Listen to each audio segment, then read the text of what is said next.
こんにちは、パトンあきこです。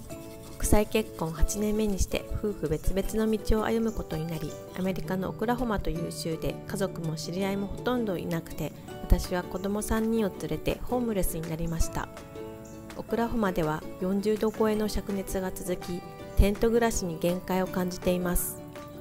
とりあえず安全に寝れる場所、ホームレスシェルターを探していますが、どこも満室で空きがない状態です。今日もいろいろと当たってみて、少しでもこの状態から脱出できる手がかりを見つけたいと思います。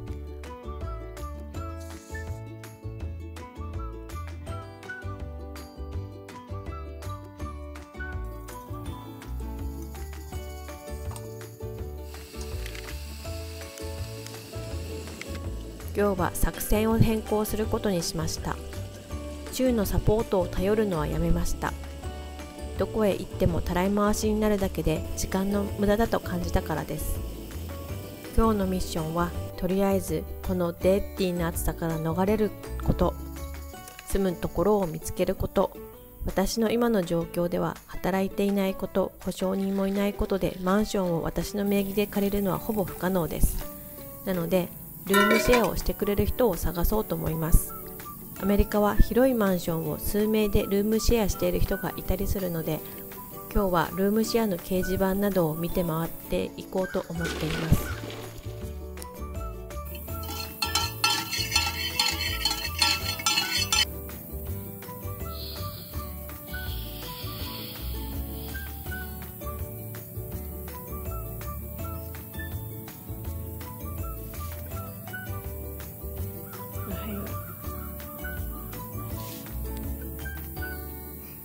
Hi to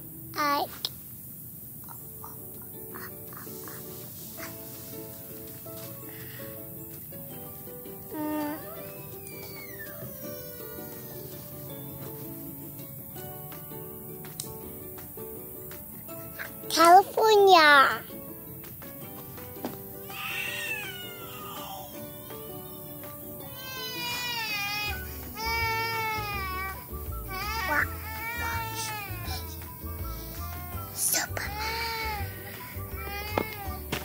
Do you see my hand? Do you see?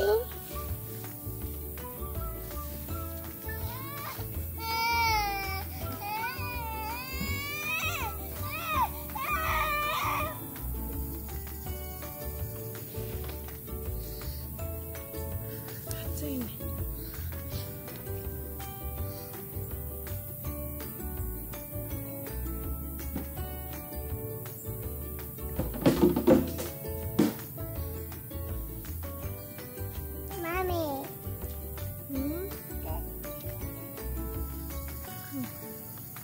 Wish. There's a bad settle.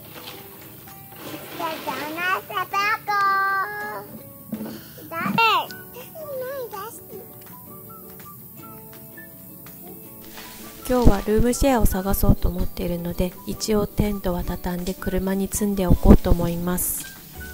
学校から DHS の人に連絡が入ったようで、私たちが暮らしている場所が子供にとって安全かどうか確認するために、今夜 DHS の人がこちらへ来るとのことでした。私は事情を説明し、ストリートではなく公的なキャンプ場にテントを建てていること、今滞在しているキャンプ場の住所などを伝えました。そしてホームレスシェルターを探しているがどこも満室なこと、今日からはルームシェアを探していることなども伝えました。 DHS は子供が置かれている状態が危険だと判断した場合、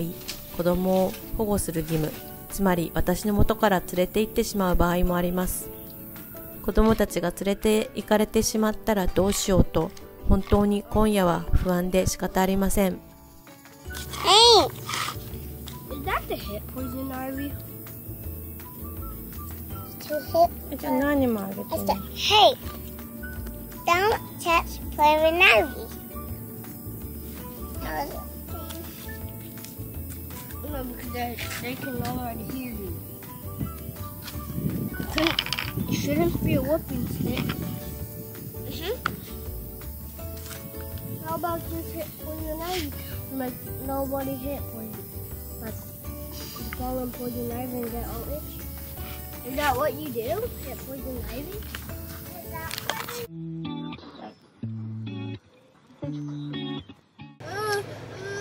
で、アイラの先生が今日もしかしたら会えるかもしれないので、もう暑くなる前に出ようと思ってたんですけど、やっぱり子供たちこのちびっこさんにいると片付けてるそばから散らかっていくし、そうで出かけようと思ったらベビーノアが大をするし、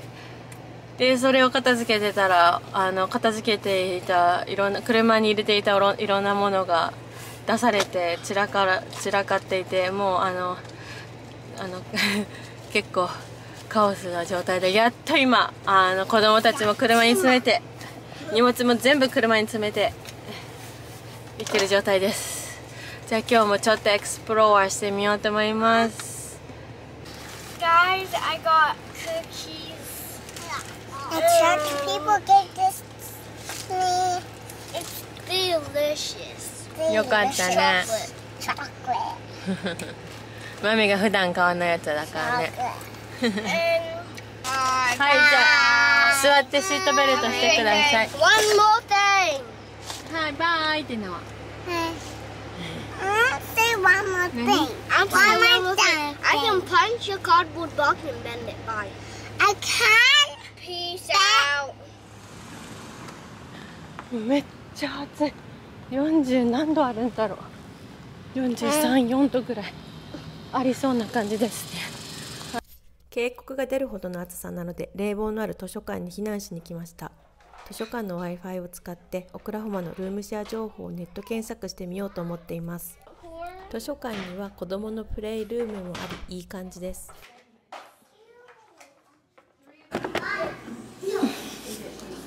はい、図書館に来て、いろいろ調べ物したりしてたんですけど、アイラの長男の学校の先生がこっちまで来てくれて、もう昨日から始まっている学校のことをどうやってオンラインでホームスクールをやっていくかとか、全部直接対面で教えてくれたり、これからのこといろんなところにシェルターとかヘルプラインとかいろんなところに電話してくれたりしてしました。ただ今すごくいろんなたくさんの人が助けが必要らしくて、どこもいっぱいで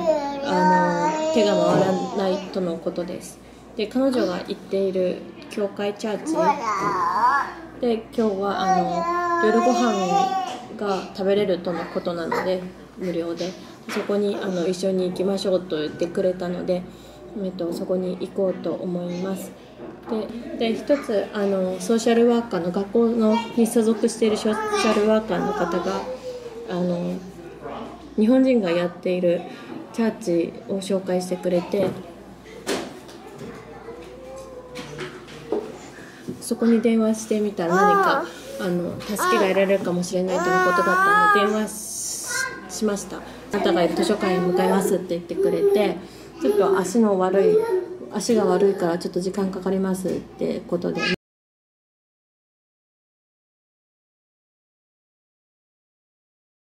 2時間ぐらい待って来たんですけど、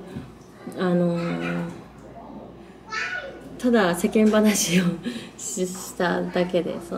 いつまで日本でいたとか、いつアメリカに来たとか、そういう孫の話とかひ孫の話とか、そういう話をずっと聞かされるだけで、何も情報は得られずにっていう感じで、ただ時間だけが過ぎていった感じでしたね。なので、あとは今オンラインで、ルームシェアを探しています。ルームシェアも、私の状態でマンションとか契約することが今多分難しくて、ルームシェアだったらいろいろな契約もなく入れるのでルームシェア探してるんですけど、いくつか電話したんですけど、やっぱり子供がいるとダメですとのことで断られてます。またいくつか諦めずに電話をしていこうかなと思います。寝るところさえ、家さえ確保できれば、うちの子供たちのお父さんが土曜日と日曜日は子供たちを見ると言っているので、土曜日と日曜日は私が働くことができるので、それでなんとかレンタルフィーを払っていけるのかなと思っています。まずは家の確保を、急ぎたいんですけど、今日はもう夕方になってしまって、今日もまたキャンプになるのかなという感じですね。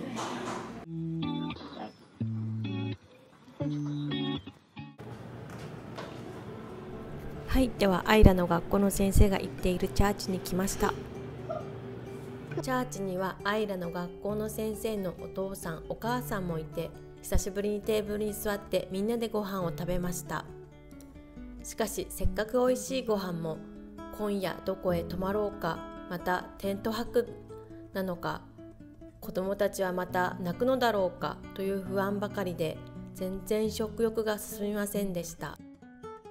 ところが食事の後、アイラの学校の先生ミス・キャットがチャーチの経営者を紹介してくれて、彼が今夜のホテルを取ってくれたのです。それを聞いた私はもうボロボロボロと涙が止まらず、